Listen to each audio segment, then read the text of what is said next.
Ladies and gentlemen, it is about that time of the year where we have the one and only John, and you guys know him from the No Ad. What is it's No Ad, No No Problem? problem. Yes, No Ad, No Problem, but I have a problem saying it. So, John, thank you so much for joining us today. I really appreciate it, especially when it's 8:30 at night, our time. I just appreciate you taking the time out of your day, and welcome back to the channel. Of course, thanks for having me back. It's the busiest time of year over on No Ad, No Problem. We're covering the pinnacle of college tennis, Made Madness, as we like to call it. So I'm looking Love it. forward to chatting about it.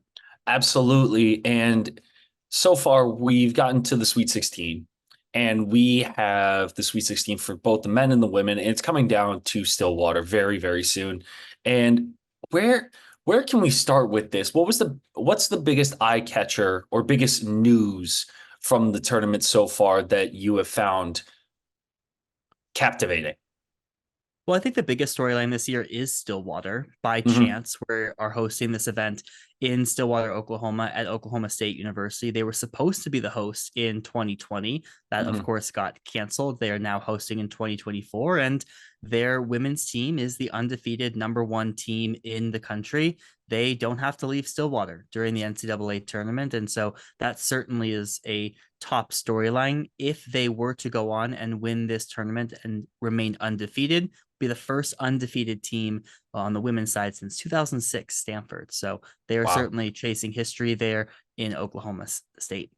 I think that's an incredible story too, what Chris is doing with that program and kind of having the stars aligned for them to be back in Stillwater is going to be very impressive. And you said 2006, were they also hosting the NCAAs at Stanford, or is this the first time a team hosting is the number one overall seed and fighting for an undefeated season? So Stanford did host in 2006 as Okay. well. So the last time we had an undefeated champion, they also hosted the NCAAs at home. Okay. So a lot of parallels between Oklahoma State in 2024 as there were to Stanford in 2006. And for you getting into this, more specifically, the most recent tweet you had was about the coaching and the lineups and how coaches are now able to fluctuate players in their lineup a little bit more. Can you talk to us a little bit about that decision and what that means going forward into the Sweet 16 matchups? Yeah, this is a small but very impactful change that happened this season for the first time in the NCAA tournament, where you can change your lineups between the first and second regional rounds, which we just saw this last weekend, Mm. and the Sweet 16.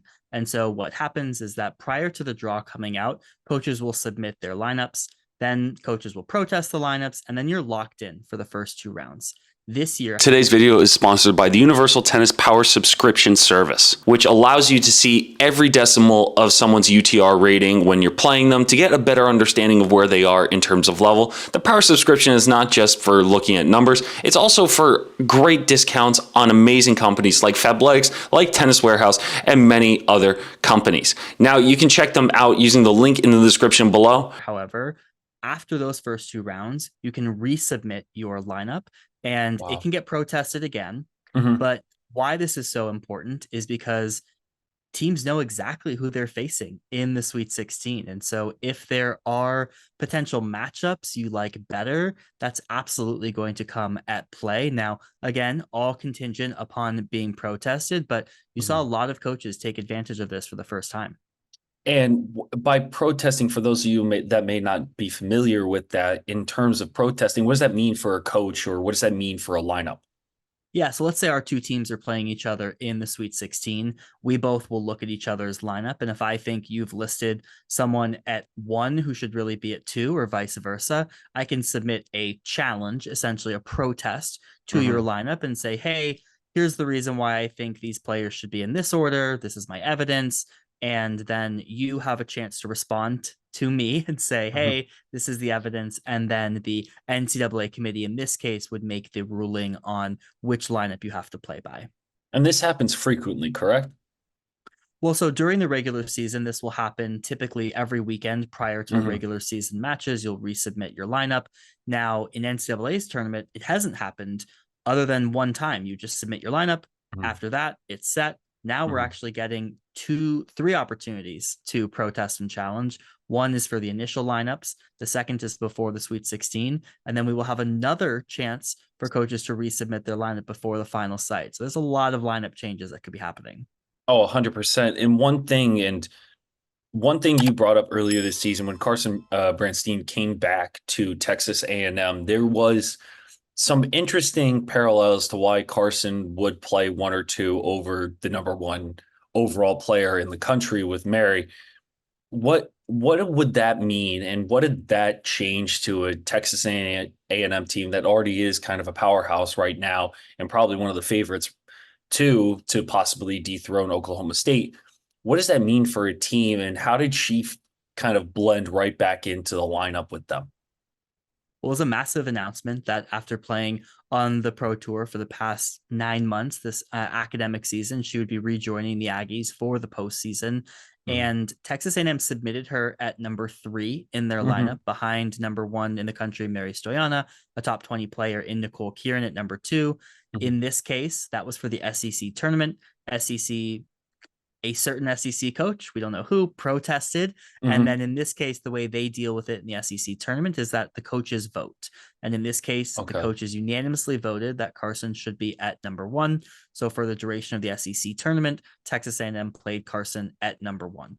Okay. And the impact, of course, if you're going to bring in any new player or contributor to your lineup, is you're going to move everyone else down. In this case, with Carson at 1, you have number 1 Mary Stoyan actually moving down to the number 2 spot. And that's a pretty lethal number 2 if you're playing the number Really 1 is. player in the country. And certainly, I think this is particularly useful for Texas A&M, who had struggled with depth in their Yeah. lineup this season. And so for them to push one of their players out of the lineup, that's a huge benefit for Texas A&M. And the other thing I'd add for the Aggies is losing Carson and losing a few other players from last season, like a JC Goldsmith, who have been excellent doubles players for them. They struggled in doubles this season. So Carson Branstein, who was a top 2 doubles player in the country with Mary Stoyan last season, Mm-hmm. getting her back in this lineup, getting comfortable with them, it's a big addition for doubles as well.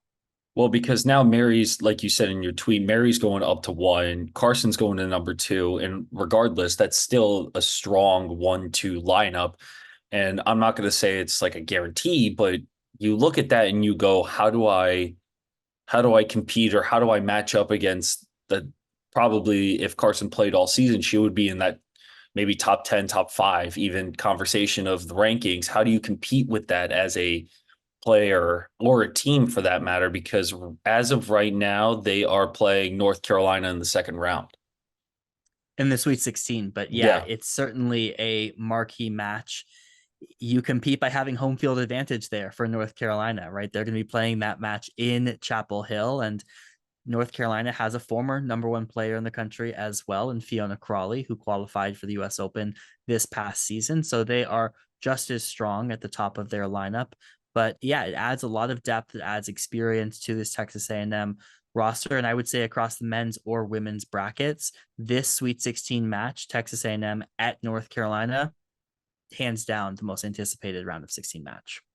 So if we were to stick on that women's side, what's been would you say Miami's win over Florida was I guess not the biggest upset into the Sweet 16, but was that the most surprising result for you? No, I think it was Vanderbilt over Ohio State for me. So we saw Okay. 2 upsets by seed in the round of 16 on the women's side. As you mentioned, Miami upset Florida in Gainesville, and then Vanderbilt upset Ohio State. Now, the tricky thing with this Vandy Ohio State matchup is they've played for the last 4 seasons in the regional rounds, just because, for those that aren't aware, when the way they do the bracket is also by geographic proximity for those first 2 rounds. And so Vanderbilt and Ohio State typically get drawn together if one of them is not seeded. Yeah. And so now, for the second year in the last 3 years, Vanderbilt upsets Ohio State. This was a surprise to me, mainly because Ohio State has looked really strong throughout the season. They got second in the Big Ten, and Vanderbilt really struggled in the SEC. They missed out on Kayla Cross not coming and joining that program as a freshman, and has kind of been middle of the pack, maybe upper middle of the pack in the Mm. SEC. So for them to knock out Ohio State, I thought that was a really big upset.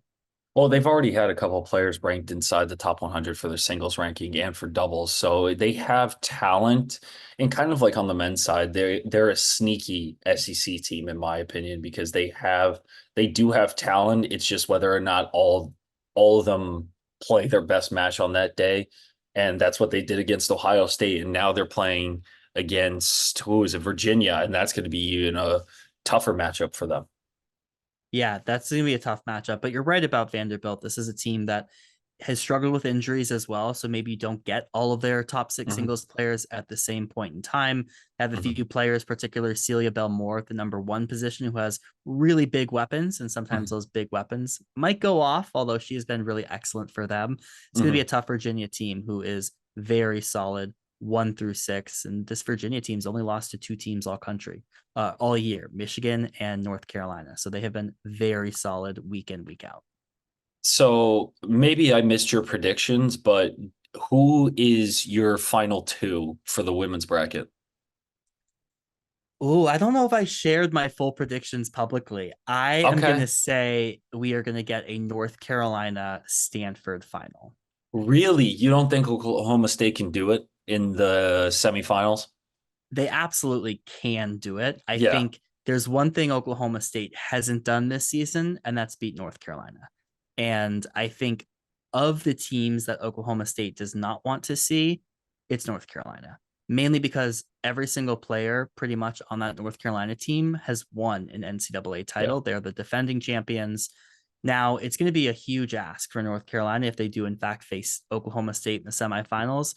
That hometown support is going to be off the charts for the Cowgirls, but that's the one team I would circle. It's a semifinal match. Those are always really tricky. Hmm. I would predict North Carolina right now. So who do you think could give them a better run for their money? Virginia or A&M right now? Give who a better run for the North money? Carolina. Oh, I don't. This Texas A&M match is going to be extremely tough. I was thinking through this matchup last night. There's really only one singles match of the six that I couldn't really fathom North Carolina losing. Okay. Everything else is fair game. I really Okay. think this is going to be tough. There's a lot of history with these two teams. Both are going to be very much looking forward to it. I it's going to be interesting to say the least. Do you have Stanford or Oklahoma State or UNC winning in your prediction? I think North Carolina goes back to back. Okay.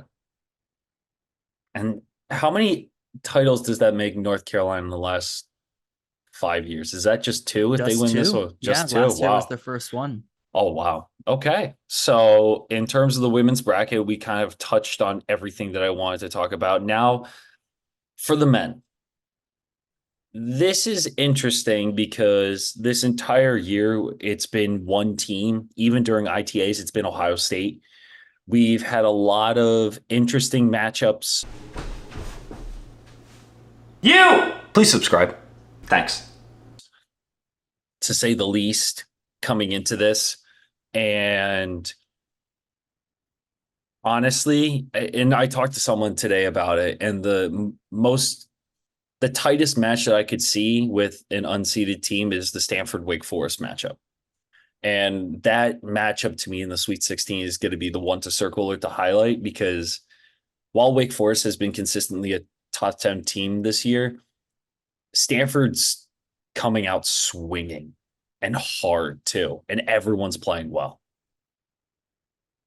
It's going to be interesting. Wake Forest just got really pushed by Arizona State in that second round match. This is an Yeah. Arizona State team that Stanford beat 5-1 in the Pac 12 Yeah. semifinals. And I think the tough thing about Stanford is the third straight year they've had to go on the road as an unseeded team in the first two rounds, and they've advanced. They advanced through Harvard, they advanced through Columbia, and now they've advanced through Oklahoma.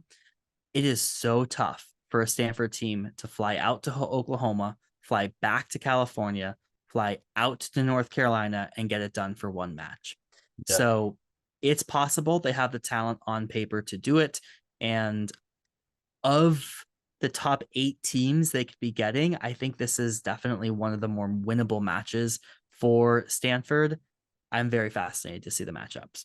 And you talk about that travel, and I feel like not a lot of people, and talk about it in college tennis because it's more domestic. We talk about it a lot on the international tour, on the professional circuit of how much people have to travel, but you're talking about one match. You're talking about one, like getting there for almost a week just to play one match away from your home courts.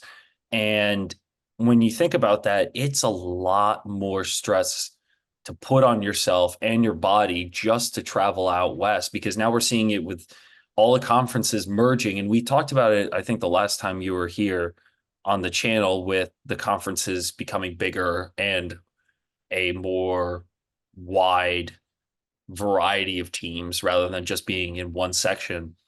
But you're right. Stanford coming all the way back to California to then go back to North Carolina is going to be, I think, mentally harder than just traveling for 2 days. Well, what's crazy is that this Stanford Wake Forest match, that's going to be a conference match next year, and Yeah, which it is tough to is. think about the ACC, but that's an all-day trip going out from the Bay Area, flying out to North Carolina. That is a 5.5 hour flight. You have a 3 hour time difference. You got to drive to Wake Forest. That's an all-day affair. And so you lose a full day, and it's going to be really tough. And yes, Stanford has made it through the last 3 years, but they've lost the past 2 years in this round. And I think a Mhm. large part of that is because of that extra travel you have to do if you are not a top 8 seed. And for staying in that quarter of the bracket too, South Carolina went from being one of, and this is just my personal opinion, one of the streakier teams, and this past year, and staying in that ranking zone. For me, seeing them beat Old Dominion, then beating NC State after NC State beat them during the regular season in a tight match, and now they're playing Virginia. Does South Carolina have a chance against UVA? Yeah, they absolutely have a chance against UVA for a few reasons. First and foremost, this is a very familiar and comfortable match for South Carolina. Not only did they play the super regional round against Virginia 2 years ago, but they beat Virginia earlier this season in their first match of the year. So this is a full circle moment for this South Carolina team. They know this Virginia team, they know the facility. They won't be fearful of Virginia. They know they have beaten this team. And so if yeah, it's definitely a winnable match for them. I think the big thing for South Carolina is they're much healthier now. Now, of course, they Mhm. lost their number 2 player, Connor Thompson, who was out Mhm. with injury this entire season. But Casey Huell is back at that number 2 spot. He was missing in action for a good portion of this season. That really helps them. It pushes out Carter Morgan at the bottom of the lineup. And so they're looking very dangerous coming off an SEC tournament final. It's going to be a Mhm. really good match for Virginia, and they're going to have to play their best to advance through a very well coached South Carolina team. Now, according to you, is Nyaki still serving underhanded?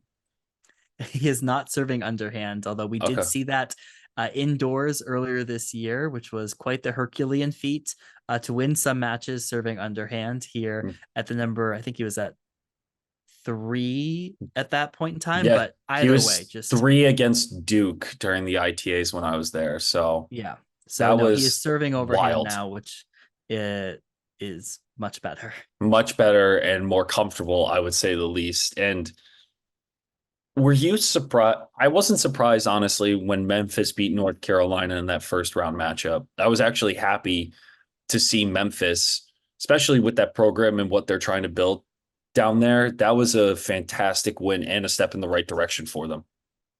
Well, I think it's always exciting in this NCAA tournament when you see non-power five schools do well. You saw this with the Old Dominion women knocking off South Carolina women in one of the biggest upsets by rank that we saw throughout the weekend. In Mhm. this case here for Memphis, I wasn't very surprised. These were two teams that were pretty evenly ranked. I think Okay. one came in at 27, the other one is what, 31. The big thing here Yeah. for North Carolina was that they did not have their number 1 player in Will Jansen. He's Okay. been out for a good portion of this later stage. Announced recently he's entering the transfer portal. I think Yep. that really hurt the strength up top for North Carolina. And of course, anytime you lose your number 1 player, depth is going to be a question. I definitely agree. And if we go to the top half with Ohio State, Mississippi State, Arizona, Columbia, Kentucky, Harvard, and Duke, TCU, who's going to stop Ohio State here? Yeah, well, it's interesting you mentioned this as like a one school race at the top. I don't think that's the case at all. Really? We always see Ohio State run through an early season looking pretty unscathed. And then the questions just become how they look outdoors. We saw them lose very easily to Texas in Yep. Austin, and we saw Oklahoma State push them this Mhm. past weekend. They delivered Jack Anthrop his first dual match loss of the season. Oklahoma State took sets across 1, 3, and 5. So they got pushed by an Oklahoma State team.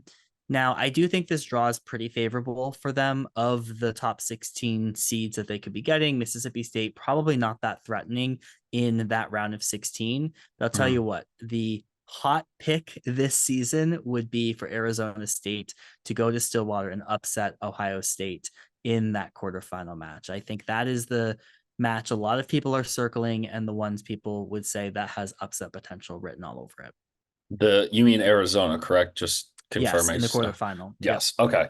Because Arizona versus Columbia, Columbia is another one where it's very sneaky where how good they are because Mhm. Columbia took a piece of the Ivy League title with Harvard this year, but Columbia has a much better record than that. So, kind of going along those lines, I apologize. My camera died. So that's great. All right, there we go. Now my face is ginormous. Okay. So, looking at the Ivy Leagues, who Arizona's been a powerhouse this year. First time Pac-12 champions, correct?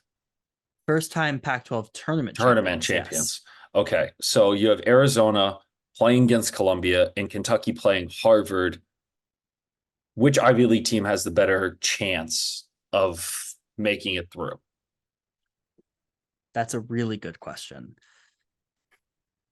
I'd say you have to lean Columbia because they're the Ivy League that's hosting. So they will be hosting Arizona in New York on their newly redone rooftop courts. It's So they have fantastic. to have it's a great facility there, able to host indoors. So you have to lean them because they Mhm. have home court advantage. Yeah. And Harvard has done this before. They haven't won, but they have this experience. Last year, Harvard went on the road to Georgia in the round of 16, which was a great electric match. They'll get something similar here with Kentucky. I think Arizona is the popular pick to Mhm. advance through Columbia, but I wouldn't sleep on this Harvard team, particularly given how Illinois pushed Kentucky in the round of 32. Yeah, I agree completely. And not knocking Harvard since we just visited them, but it seems like a tougher matchup for them. But Harvard has a lot more depth than I thought, especially with a lot of first years playing low down the lineup and clinching that match against Princeton was honestly incredible. And the maturity that these first years have for Harvard is something that you can't overlook. But at the same time, if we go down to the bottom half, I actually wanted to point out two teams. Central Florida being Florida was a really good win for them, and their program Mhm. has been building, as well as LSU kind of their SEC run kind of propelled them, at least in my opinion, to get into the NCAA tournament. Let's Yeah, start with, first win. go Oh, ahead. I was gonna say first win for UCF over Florida in program history Yep. ever. So super impressive for them, and only their second NCAA win in program history. So really impressive. First year Lloyd Bruce Burgess at the helm there after John Roddick's departure. So good momentum for them. They're still getting acclimated now in the Big 12, but a Mhm. huge win for UCF. And then on the other side of this, what was the other team that you mentioned? LSU. Yeah, you're totally right. They had the Herculean run at SECs on their home courts. They Yeah. come back from 6-1 in the third set tiebreak against Texas A&M to advance. That got them into this tournament, but Yeah. unfortunately played a sneaky tough UCLA team in that Texas region. I agree. And LSU is another program that we talk about with how much with new it's Danny Bryan, correct, at the Mhm, helm there. With mhm. Danny kind of taking over that program and with UCF being kind of that forgotten Florida team or that third ranked team with Florida, Florida State, UCF as being that top program down there. It's fun to see those teams. You talk about those non well, non-power five, but the Now they're both smaller, Power Five. they're both power five, but you think about the small, like the lower level ones that you don't Yep. really, that come off your head. And no offense to these two programs, but it's true.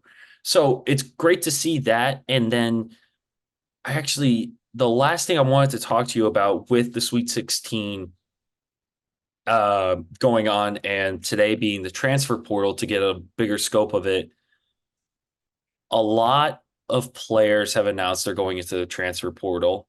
And I wanted to ask you about this. There's two things. One, we'll start with this one. VCU, it seems like their entire roster has just left. There's at least 4 to 5 players that announced or were announced today that they're going into the portal. Is there a reason behind that, or is that just coincidence? I don't have anything confirmed on this. My assumption would be when you see a mass exodus like this, there is likely a coaching change to be announced Okay. at VCU. They've had a good season. There are a few open coaching jobs right now, namely Hmm. Miami in the Yep. ACC. So typically, when that's the case, you see a whole team enter the portal. It's Hmm. probably a coaching change. Okay. And the second part to this was with Ty Kwiatkowski, one of the greatest Virginia college tennis players, came on Twitter, talked about people entering the transfer portal, had a very strong opinion about people entering the transfer portal, especially those that have transferred more than 2 times. And I wanted to get your opinion on that because while the portal has benefited a lot of players finding new homes, getting a better experience in college, and allowing them to kind of continue their ambitions and dreams of playing college and then possibly playing pro and getting a even a better academic career. What are your thoughts with his remarks?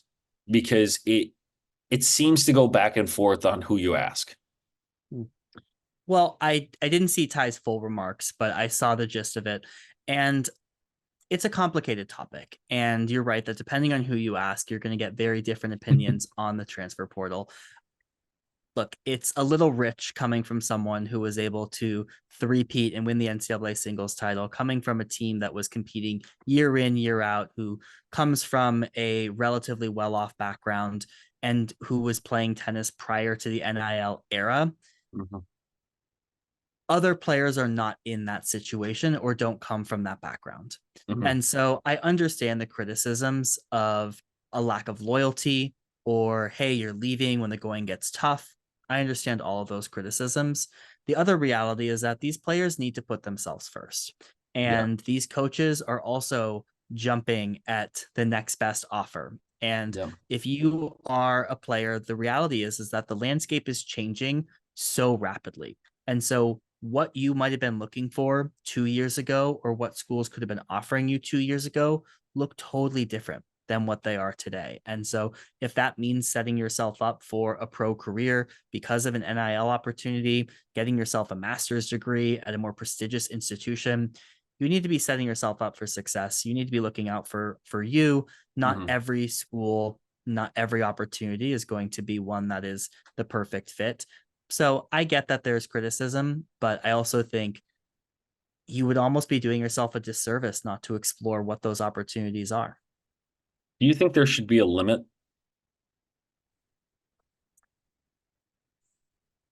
I mean, it's sort of a moot question because we've moved past that, right? We are now in Yeah. a world where no longer is the NCAA governing whether you have to sit out or not. You used to have to sit out if you're transferring in conference. That's gone. Like we're rapidly moving to like no limits period on anything. And so it doesn't really matter because Yeah. um, like I actually saw there was a USC beach volleyball player who won the indoor volleyball championship Hmm. with Texas, transfers to USC, plays the beach volleyball season outdoors in a different season. So same academic calendar, wins an Yep. NCAA title in both. Like that's way weirder to me than someone who is going to get their master's degree somewhere and use an additional year of eligibility. But I don't know. I think it's going to be impossible to draw the limits on what that is. If you transfer once during undergrad, why not be able to transfer for Yeah. grad school? And ultimately, like these kids have to reap the rewards or the hardships. Like, I'll tell you what, I transferred in undergrad. It's not easy making friends. Okay. No. So, these players who have to transfer multiple times, like, they're going through it as well. And I just think we're moving past the world where the NCAA is limiting this stuff. So it really doesn't matter.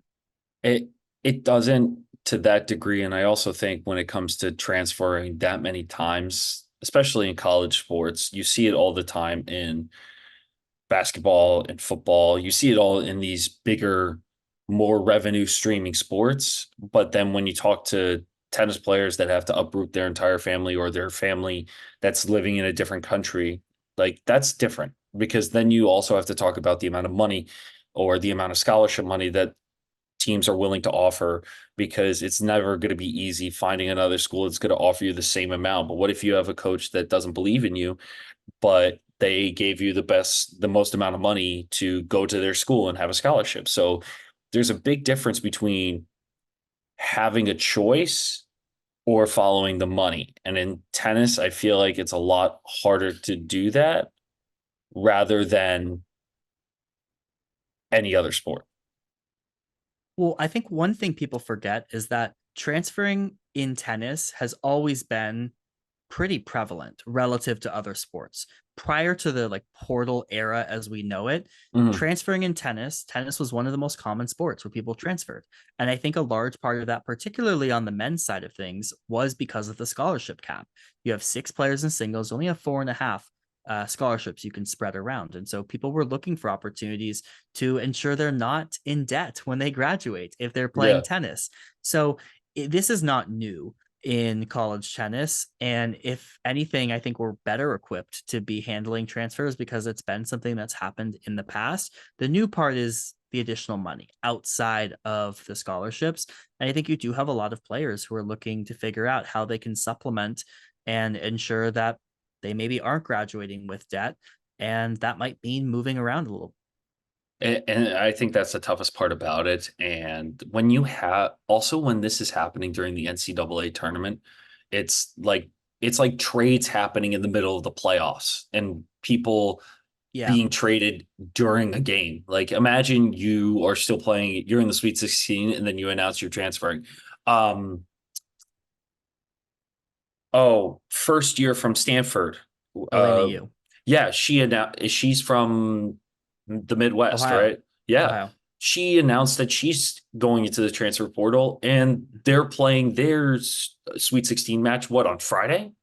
Yeah, on Friday. And Like, she's now no longer on the team. But what's interesting is this is actually a improvement the NCAA could make for all sports because this happens with football as well, even with the mhm, bowl season. So the portal will open, you still have your bowls mhm, upcoming. yep. Um, like I think it'd be very realistic to say, and this happened with women's basketball. I remember the portal was opening during the tournament. I'm sure it was the case for men's basketball as well. Like, why does the portal open the day after the first 2 rounds of regionals? Like, we can't wait another 2 weeks. At least have the tournament end. That would be I think a lot easier for a lot of Mm, players and also remove some like awkward conversations. yeah. But we'll see. Well, I agree with you in that aspect too. And to kind of counter that point, I think they do it so, and this is just my personal opinion. When they do this early, they have to do it so that way they can still communicate with coaches and kind of get a feel before their summer training or their summer schedule starts coming out, because that way they can then at least plan the rest of the time or for the next year.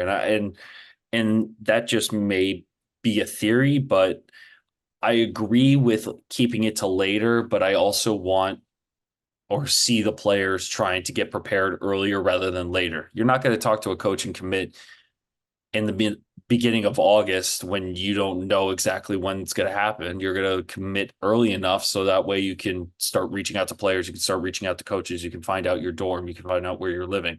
So it's just kind of that preparation factor that goes into it rather than just the 2 weeks after the first 2 rounds.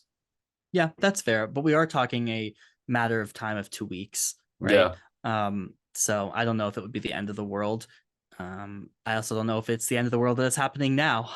So the burden really sits on both the players who have to maybe have these awkward conversations and also the coaches. I feel bad for the coaches right now who are still involved in this tournament and also trying to juggle maybe entertaining conversations from the portal. I think many coaches who are still in the tournament are probably very happy to say, hey, I'm interested. Let's chat after the team tournament. I think most players would understand. I totally agree. And John, I can't thank you enough for joining us today. I really appreciate it. I apologize for the camera switching for those that are watching this on YouTube. So if you guys want to follow John, you can follow him at No Ad, No Problem on Instagram. It's still JJ Tweets Tennis. J tweets tennis. J Tweets Tennis on Twitter. Make sure to go follow him. Make sure to listen to his podcast. He had a really good one. With Chris Young. That was a really good one. Definitely highly recommend that to those listening to this. And John, thank you so much again for joining us. Make sure you guys are subscribed to the channel, and we'll see you guys in the next one.